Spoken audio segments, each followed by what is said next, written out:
Hai ក៏ដូចជាសួស្តីអ្នកទាំងអស់គ្នាមកជួបជាមួយនឹង admin ម្ដងទៀតហើយហើយបើសិនជាអ្នកគ្នាណាស្រឡាញ់ការសម្រាយរឿងរបស់ admin កុំភ្លេចជួយប៉ាមួយឆា admin ម្នាក់មួយផងណាអញ្ចឹងកុំឲ្យខាតពេលអ្នកទាំងអស់គ្នាយូរយើងចូលទៅដល់សាច់រឿងយើងបណ្ដោយទៅមិនឆ្ងល់ទេផើឌីរាជបុត្រក៏ដែរខឹងខ្លាំងម្ល៉េះទៅតែ6ខែប៉ុណ្ណោះចាប់តាំងពីអរិជនីបឺណាដេតេបានចាក់ចែងពីលើលោកនេះទៅហើយពេលហ្នឹងអ្នកបម្រើនៅខាងក្រៅហ្នឹងក៏បាននាំគ្នានិយាយថាស្ងាត់ទៅហើយម៉េចហើយទូស្រីក៏បានគិតក្នុងចិត្តថាក្មេងៗទាំងនោះគឺជាបងប្អូនបង្កើតម្ដាយផ្សេងរបស់ខ្ញុំគិតថាម្ដាយរបស់ខ្ញុំបាននាំខ្ញុំចូលមករាជវាំងម្ដងមួយខែផងបន្ទាប់ពីអតីតរាជនីបានសគត់គាត់បានចាប់ផ្ដើមលុបបំបាត់រាល់ដានរបស់ស្ត្រីម្នាក់នោះភ្លាមសួនច្បារមួយនោះប្រហែលជាដានចុងក្រោយរបស់គាត់ដែលម្ដាយមិនអាចបំផ្លាញចោលបានទូស្រីក៏បានបិទវាំងនោនហើយឡើងមកអង្គុយនៅលើគ្រែរួចនាងក៏បាននិយាយតែម្នាក់ឯងថា Workers Redescan អតីតអរិជនីនិងក្មេងប្រុសម្នាក់នោះ Workers ត្រូវជាសាច់ញាតិឆ្ងាយនឹងគ្នាហើយក៏ត្រូវបានគេនិយាយថាបានមើលថែ Workers យ៉ាងល្អនៅពេលដែលគេបានមកដល់ព្រះបរមរាជវាំងខ្ញុំស្ទើរតែមិនស្គាល់ឈ្មោះរបស់គេផងប៉ុន្តែគេប្រហែលជាមិនដែលញញឹមដាក់ខ្ញុំឡើយគេថែមទាំងអាចចាត់ទុកម្ដាយរបស់ខ្ញុំជាសត្រូវរបស់គេទៀតផងហើយប្រហែលជារាប់បញ្ចូលទាំងខ្ញុំផងដែរទេពាក្យកន្លែងនេះបើសិនជានិយាយតាមត្រង់វាឆ្លើយអញ្ចឹង admin ហៅនាងកូនឥតខណ្ឌស្លាហ្មងហើយអ្វីបានជាខ្ញុំត្រូវបានគេរាប់បញ្ចូលនៃកំហុសនេះខ្ញុំពិតជាមិនបានដឹងរឿងអ្វីសោះឡើយខ្ញុំមិនមែនជាមនុស្សអាក្រក់ទេខ្ញុំមិនបានធ្វើអ្វីខុសនោះឡើយទឹកងូតដែលតែងតែត្រជាក់ដូចទឹកកកដៃដោះខ្លួនដែលគ្រើមម្ហូបអាហារសដែលត្រជាក់ស្រេកទាំងអស់នោះគឺសុទ្ធតែជាការដាក់ទោសកូនគឺជាផលផ្លែនៃសេចក្តីស្រឡាញ់ដ៏ពិតប្រាកដម៉ាក់កូនមិនចាំបាច់ខ្វល់ពីអ្វីដែលអ្នកផ្សេងនិយាយនោះទេព្រះនាងបឺណាដេតេមានចិត្តមេត្តាករុណាណាស់ទ្រង់មិនគួរសគត់ក្នុងភាពឈឺចាប់បែបនេះឡើយនាងថែមទាំងមិនមែនជាព្រះនាងម្ចាស់ពិតប្រាកដផងនាងគ្រាន់តែជាផលផ្លែនៃរឿងអាស្រូវដ៏ថោកទាបតែប៉ុណ្ណោះណែតែឯងនិយាយបែបហ្នឹងមិនជ្រុលពេកទេអីគឺពិតជានៅទូស្រីរបស់យើងខ្លាំងមែនតើគ្រាន់តែទូស្រីយើងដើរផុតភ្លាមពួកហ្នឹងចាប់ផ្ដើមនិយាយគ្នាទៀតហើយស្អប់ម៉េះការធ្វើបាបកាន់តែធ្ងន់ធ្ងរឡើងហើយបន្ទាប់មកនៅថ្ងៃមួយជាពេលអាហារថ្ងៃត្រង់ហើយពេលហ្នឹងអ្នកបម្រើក៏បានយកម្ហូបអាហារយកមកដាក់លើតុឲ្យទូស្រីរបស់យើងវាជាអាហារក្តៅវាជាអាហារត្រឹមត្រូវសមរម្យមួយពេលហើយថែមទាំងមានច្រើនទៀតផងវាពិតជាចម្លែកណាស់ដែលមានមនុស្សច្រើនជាងធម្មតាឬមួយក៏ពួកគេឈប់ដាក់ទោសខ្ញុំប្រហែលជាពួកគេព្រមអភ័យទោសឲ្យខ្ញុំដែលគ្រាន់តែមានជីវិតរស់នៅនេះហើយមើលទៅហើយទូស្រីដែលមិនស្ទាក់ស្ទើរអ្វីទាំងអស់នាងក៏បានដួសមួយស្លាបព្រាយកមកដាក់ចូលមាត់របស់នាងទាំងសប្បាយរីករាយតែម្ដងឆ្ងាញ់ណាស់វាពិតជាក្តៅល្អណាស់ទូស្រីកំពុងតែញ៉ាំឆ្ងាញ់សុកស្រាប់តែពេលហ្នឹងនាងក៏បានកលេចទៅមើលមុខអ្នកបម្រើរបស់នាងឃើញពួកគេកំពុងតែសើចចំអកមកដាក់ទូស្រីរបស់យើងមិនដឹងថាក្នុងម្ហូបហ្នឹងមានអ្វីស្អីខ្លះទេទូស្រីចង់ដឹងក៏បានកាយម្ហូបនៅក្នុងចានរបស់នាងពេលហ្នឹងនាងក៏បានឃើញថាក្នុងចានរបស់នាងគឺមានសត្វកណ្ដូលមួយនៅក្នុងហ្នឹងទូស្រីដឹងភ្លាមក៏បានតូនចង្គង់ដួលតែម្ដងនាងក៏បានព្យាយាមក្អួតម្ហូបអាហារហ្នឹងចេញមកវិញតែក្អួតមិនចេញនោះទេ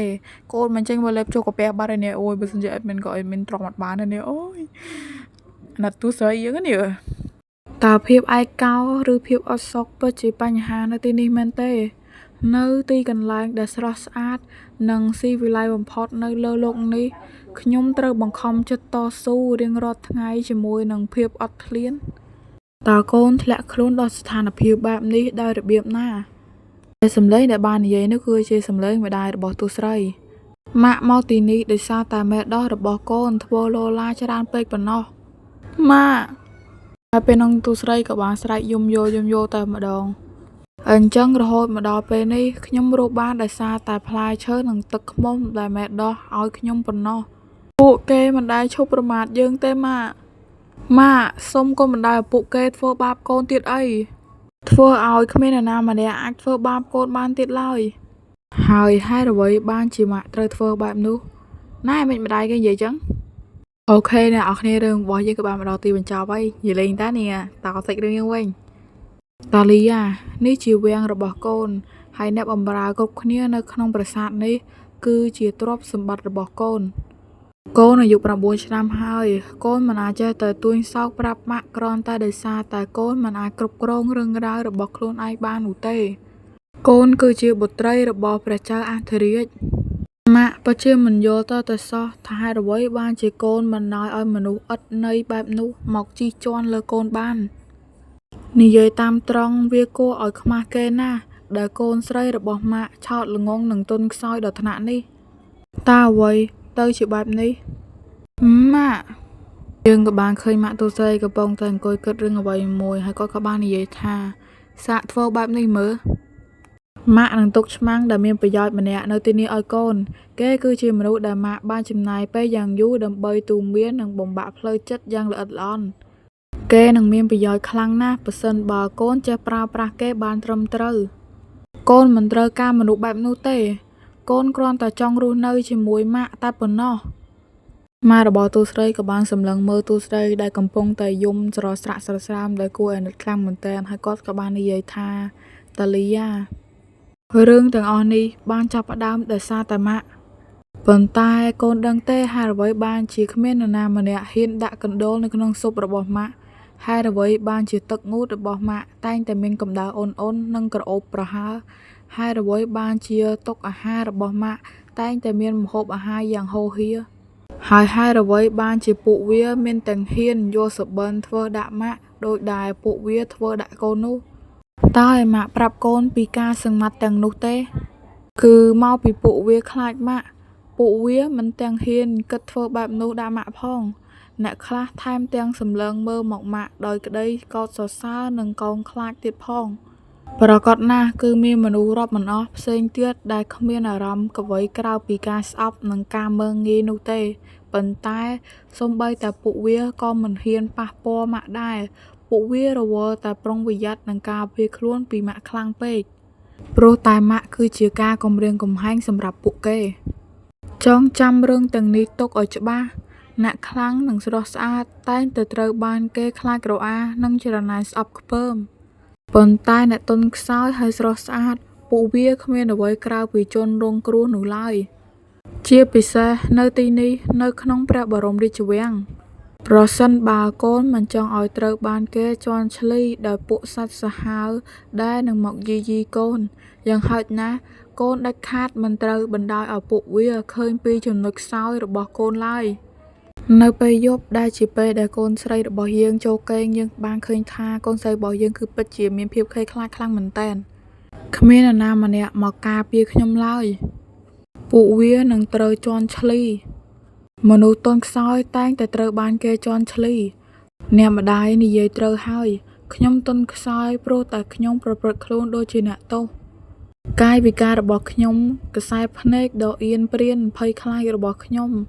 និងរបៀបនិយាយស្ដីស្ទាក់ស្ទើររបស់ខ្ញុំនៅខណៈពេលដែលខ្ញុំធ្វើខ្លួនដូចជាសមនឹងទទួលបានការប្រព្រឹត្តមិនល្អបែបនេះពួកវាក៏យល់ដឹងពីចំណុចនេះដោយសភាវគតិពួកវាដឹងច្បាស់ថាខ្ញុំនឹងមិនតតាំងឬវាយបកវិញឡើយកាលមកដល់ពេលព្រឹកព្រលឹមយើងក៏បានឃើញតួស្រីរបស់យើងអញ្ចឹងណាតើខ្ញុំចាប់ផ្ដើមស្គមស្គាំងបែបនេះតាំងពីពេលណាមកមើលទៅខ្ញុំមិនខកអីពីកណ្ដូលនៅក្នុងស៊ុបរបស់ខ្ញុំនោះទេព្រះនាងភ្ញាក់ព្រឹកព្រលឹមម្លេះមកទីនេះមកខ្ញុំនឹងជួយលុបលាងមុខព្រះនាងខ្ញុំមិនត្រូវការជំនួយពីឯងទេព្រះករុណាតាមច្បាប់ទម្លាប់ក្នុងវាំងព្រះនាងត្រូវតែថែរក្សាភាពល្អឥតខ្ចោះគ្រប់ពេលវេលាកាយវិការក្មេងខ្ចីបែបនេះគឺហើយស្រាប់តែពេលហ្នឹងទូស្រីរបស់យើងក៏បានស្រែកហៅឈ្មោះម៉ែដោះរបស់ទូស្រីអញ្ចឹងណាចាព្រះនាងចាប់ពីពេលនេះតទៅម៉ែដោះនឹងអ្នកទទួលខុសត្រូវមើលថែខ្ញុំអ្នកម្ដាយបានអនុញ្ញាតឲ្យខ្ញុំរួចហើយកាលពីម្សិលមិញដូចនេះឯងអាចចេញទៅបានហើយប៉ុន្តែតើឯងកំពុងតែប្រឆាំងនឹងបញ្ជារបស់ម្ដាយខ្ញុំមែនទេហើយអ្នកបម្រើនឹងក៏បានគិតក្នុងចិត្តថាតើនាងកាត់អីហ្នឹងឯងបានលើអ្វីដែលខ្ញុំនិយាយហើយតើមែនទេចាប់ពីពេលនេះតទៅម៉ែដោះជាអ្នកទទួលខុសត្រូវលើការរៀបចំខ្លួននិងងូតទឹកឲ្យខ្ញុំផ្ដោតអារម្មណ៍ហើយធ្វើការរបស់ឯងឲ្យល្អទៅ ហើយអ្នកបម្រើហ្នឹងនិយាយទាំងមិនយកចិត្តទុកដាក់ថាខ្ញុំយល់ហើយអ្នកនាងហើយពេលហ្នឹងទូស្រីរបស់យើងក៏បានទះអ្នកបម្រើនាងមួយកំភ្លៀងហើយនាងក៏បាននិយាយថាតើខ្ញុំត្រូវប្រាប់ឯងប្រមាណដងទៀតថាហៅខ្ញុំថាព្រះនាងបើឯងហ៊ានហៅខ្ញុំថាអ្នកនាងតូចម្ដងទៀតខ្ញុំនឹងទះកំភ្លៀងឯងហើយទូស្រីក៏បានចេញពីបន្ទប់ហើយក៏លេចមកមើលអង្គរៈរបស់នាងរួចនាងក៏បានគិតក្នុងចិត្តថាតើនេះជាអង្គរៈដែលមានប្រយោជន៍ដែលម្ដាយរបស់ខ្ញុំបានប្រាប់ខ្ញុំមែនទេដើរតាមខ្ញុំមកកាលមកដល់កន្លែងតុអាហារតែម្ដងទៅយកអាហារមកហើយអ្នកបម្រើក៏បានយកអាហារយកមកដាក់លើតុរបស់ទូស្រីជាធម្មតាអញ្ចឹងណាហើយទូស្រីក៏បានស្ងាត់ហើយដួសកាយមើលម្ហូបនឹងថាមានអីទៀតអត់ជាមួយទៅយើងព្រោះស្រីយើងបង្ហាញរត់ឲ្យមើលហើយទូស្រីក៏បានឃើញចាប់នៅក្នុងហ្នឹងអញ្ចឹងណាឯងមកទីនេះហើយអង្គុយចុះហើយពួកវាក៏ស្ងាត់ហើយអ្នកបម្រើម្នាក់ហ្នឹងក៏បាននិយាយថាសុំទោសផងព្រះនាងប៉ុន្តែខ្ញុំមានការងារច្រើនត្រូវធ្វើទៀតអត់ស្ដាប់នេះមកកសៀវអូយដល់ឆ្ងាញ់ហ្មងកន្លែងហ្នឹងណាឯងហ៊ានយ៉ាងម៉េចមកបដិសេធខ្ញុំហើយបង្វែរខ្នងដាក់ខ្ញុំបែបនេះធ្វើឲ្យស្រីម្នាក់នេះមកអង្គុយចិត្តខ្ញុំភ្លាមអ្នកបម្រើហ្នឹងឮអញ្ចឹងក៏បានឆ្ងល់ហើយទូស្រីរបស់យើងក៏បានឡើងទៅអង្គុយលើកៅអីរបស់នាងតាមធម្មតាអញ្ចឹងណាហើយអង្គរៈរបស់ទូស្រីក៏បានចាប់អ្នកបម្រើហ្នឹងមកអង្គុយគៀនទូស្រីរបស់យើងហើយទូស្រីរបស់យើងក៏បាននិយាយថាឯងដឹងទេដើម្បីបង្ហាញពីការដឹងគុណចំពោះការខិតខំប្រឹងប្រែងធ្វើម្ហូបឲ្យខ្ញុំរាល់ថ្ងៃនេះខ្ញុំបានសម្រេចចិត្តចែករំលែកអាហាររបស់ខ្ញុំជាមួយឯងព្រះនាងខ្ញុំញ៉ាំទៅអូខេអ្នកទាំងអស់គ្នារឿងរបស់យើងក៏បានមកដល់ទីបញ្ចប់ហើយបាយបាយជុំមកជួបគ្នានៅពេលក្រោយបាយបាយ